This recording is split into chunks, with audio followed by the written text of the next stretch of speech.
नमस्कार दोस्तों, आपका बहुत बहुत स्वागत है मेरी बगिया में। दोस्तों, आज के वीडियो में मैं आपको एक इतनी उपयोगी पावरफुल फर्टिलाइज़र के बारे में बताएंगे जो आप छत पर अपनी खेती करते हो तो उसको डाल दो। इसके बाद कोई फर्टिलाइज़र डालने की ज़रूरत नहीं है और वो आप लोगों के किचन से ही निकलता है, लेकिन लोग फेंक देते हैं। कुछ लोगों को मालूम हो नहीं फेंकते हैं। उससे कई तरह की खादें बनती हैं। वो कीटनाशक भी है, एंटी फंगस भी है और बहुत अच्छी फर्टिलाइज़र है। तो इतने सारे गुण किस चीज़ में ऐसे हो सकते हैं और किचन से ही अपने फ्री में निकलती है, आज उसके बारे में बताएंगे।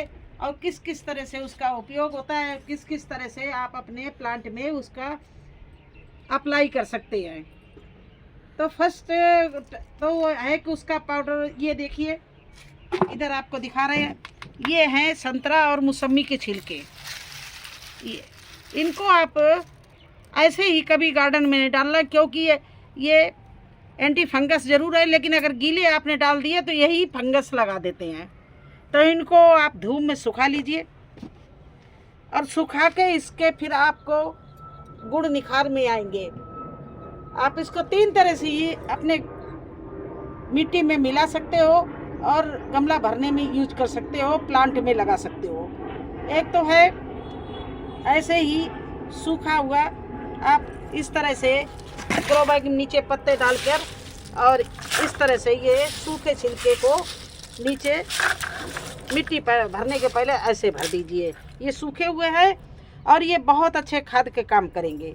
दूसरा होगा ये पाउडर फॉर्म में, ये देखिए इस तरह से मिक्सी में आप पीस लीजिए, पाउडर बना लीजिए ये। और इसको अपनी मिट्टी में जिस समय आप सॉइल तैयार कर रहे हैं, आप कोई खाद ना डालें, बस इतना ज़्यादा नहीं इतना डाल दें। ना तो इसकी वजह से जो गर्मी में चींटी आपको तंग करती, ना तो वो चींटी लगेंगी और ना ही आपके मिट्टी में फंगस आने पाएगी और ना ही कोई कीटनाशक मिट्टी में बने मतलब पैदा होगा, क्योंकि इसकी महक से ही ये सब चीज़ें भाग जाती हैं और ये इतनी अच्छी कीटनाशक बन जाती है।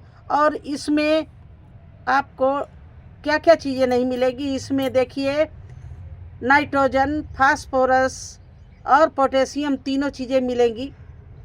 इसके डालने से विटामिन सी आपके मिट्टी में मिलेगी। ये नींबू का छिलका तो इसमें विटामिन सी भरा पड़ा होता है, तो खट्टे की वजह से आपके यहाँ चींटियाँ बिल्कुल नहीं लग पाएंगी। एक तो इसकी स्मेल, दूसरा खट्टापन। तो आपकी मिट्टी में कोई भी गर्मी में आपको चींटी नहीं ले। लोग परेशान रहते हैं कि मेरी मिट्टी में चींटी लग गई हैं और उन्होंने जड़ खोखली कर दी है। आप इसको एक बार डालकर मिट्टी तैयार करिए और ज़्यादा नहीं, एक गमले में केवल इतनी 2-3 चम्मच डाल दीजिए और आप कोई खाद डालें, क्योंकि हमारे पास में हम अपने गमले में 10-5 केजी बस मिट्टी और सब भरते हैं। 5x5, 12x12, 15x15 ऐसे ग्रो बैग होते हैं, उसमें सूखे पत्ते भर दीजिए और ये चीज़ भर दीजिए। तो ये हुई ना काम की चीज़, इतना काम का उपयोगी चीज़ है। इसको आप बेकार समझकर कचड़े में फेंक देते हैं, कभी भी मत फेंकिए, इकट्ठा करते रहिए, धूप में डालते रहिए और सुखा के आप एक बैग में भर के रख लीजिए। जब भी आप ना पीसना चाहें तो आप इस तरह से, जब आप अपना ग्रो बैग या डिब्बा या कंटेनर या ग्रो कुछ भी क्यारी बनाएं तो एक लेयर नीचे सूखे पत्तों की लगा दें। अगर नीम के पत्ते मिल जाए तो बहुत अच्छा। देखिए मैंने एक लेयर ये सूखे पत्तों की लगा दी, उसके ऊपर ये भर दिया। अब इसमें मिट्टी भरेंगे और मिट्टी में कोई भी फर्टिलाइज़र नहीं डालेंगे, केवल आज आपको दिखाने के लिए यही डालेंगे 2 चम्मच और इसके बाद में भर देंगे। हमारे ये देखिए प्लांट जो चलते इतने हरे भरे, आपको दिखाए इस टंकी में मैंने 2-3 चम्मच यही डाला था और देखिए मेरा हर प्लांट कितना अच्छा चल रहा है।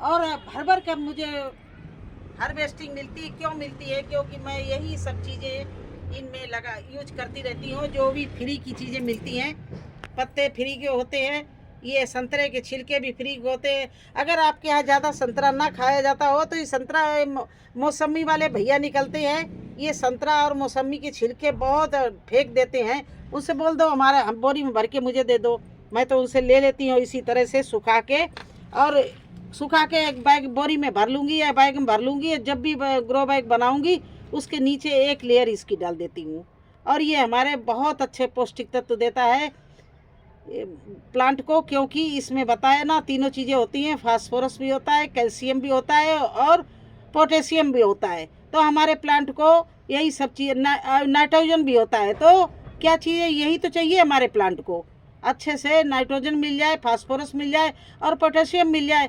तो प्लांट आपका नाइट्रोजन से आपका प्लांट का ग्रोथ अच्छा पकड़ेगा, पत्ते चमकदार रहेंगे।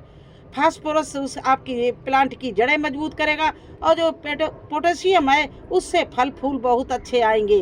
तो इसके डालने से हमारे प्लांट में फल फूल भर भर के आएंगे। एक तीसरे तरह का भी आप इसका यूज कर सकते हो। जैसे ये सूखे हैं, आप इसको 48 घंटे के लिए 1 लीटर पानी में 3-4 मुट्ठी इस तरह से डाल दीजिए भीगने के लिए।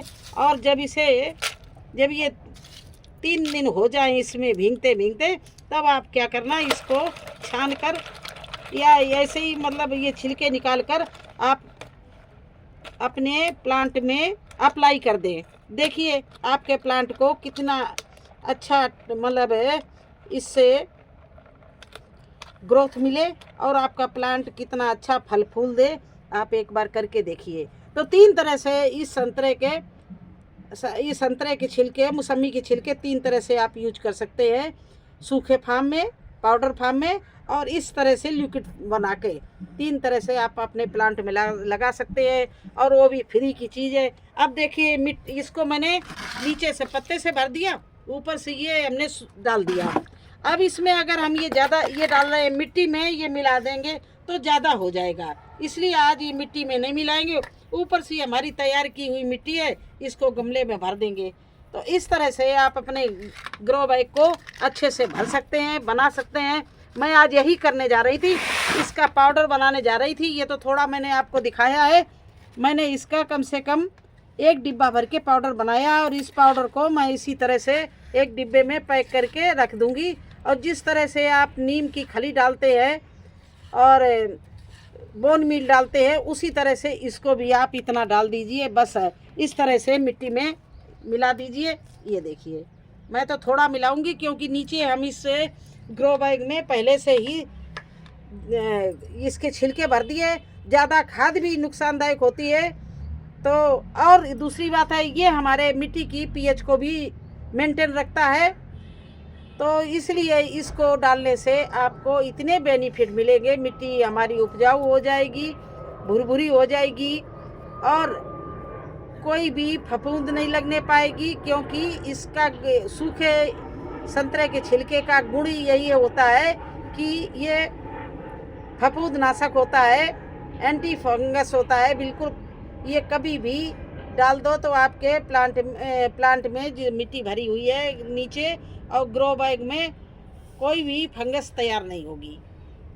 तीसरी बात है, इसमें इससे डालने से फल फूल तो बहुत अच्छे आएंगे, क्योंकि इसमें भर भर के पोटेशियम होता है।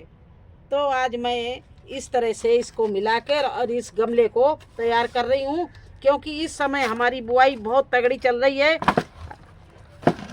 किस चीज़ की? हल्दी, अदरक और अरबी की। तो उनके लिए ये हल्के फुल्के ग्रो बैग इस तरह से गमले छोटे चौड़े थोड़े कम मिट्टी डाल के नीचे यही पोला चीज़ें भर के इस तरह से हम बना रहे हैं। तो इसलिए आज यही सब करने जा रहे थे। मैंने कहा ये संतरे के बटोर लें, क्योंकि बारिश हो गई तो ये ख़राब हो जाएंगे।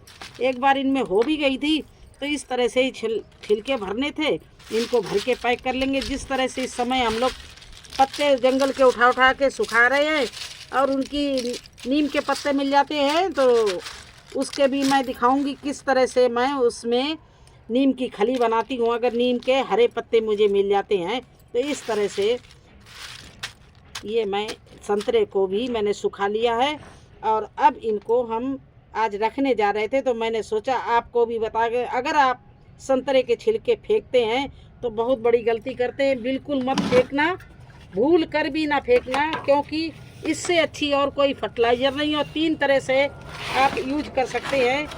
अगर आप चाहें तो सूखा पाउडर फॉर्म में और अगर लिक्विड बना के डालना है तब भी आप बना सकते हैं। तो हुई ना ये काम की चीज़।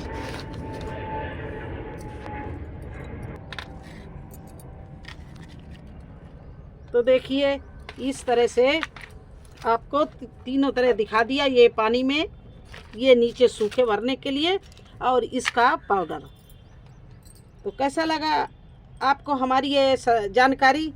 और ये एक ही चीज़ में तीन चीज़ें जो मिलती हो, कीटनाशक भी हो, एंटी फंगल भी हो, फंगस भी हो, और अच्छी से फर्टिलाइज़र हो, तो ऐसी चीज़ है ना उपयोगी। आप लोग भी बनाकर एक बार ज़रूर आजमाइए अपने गार्डन में और फिर बताएं कि, लेकिन हाँ ये मत करना गीला, ना मिट्टी के नीचे भरना, क्योंकि अगर आप उसका लिक्विड बनाना चाहते हो तो गीले छिलके भले लिक्विड बना लेना, लेकिन मिट्टी में गीले छिलके बिल्कुल नहीं डालना, क्योंकि गीले छिलके आपको उल्टा नुकसान पहुंचा सकते हैं। इसलिए जब भी संतरे के छिलके डालना है, मौसमी के छिलके डालना है, तो उनको धूप में सुखा लेना। तो चलिए बस यही वीडियो समाप्त करते हैं। अगर हमारा आपको वीडियो अच्छा लगा हो तो लाइक करना, सब्सक्राइब करना। फिर मिलते हैं एक नए वीडियो में एक नई जानकारी के साथ। तब तक के लिए मुझे आज्ञा दीजिए। धन्यवाद।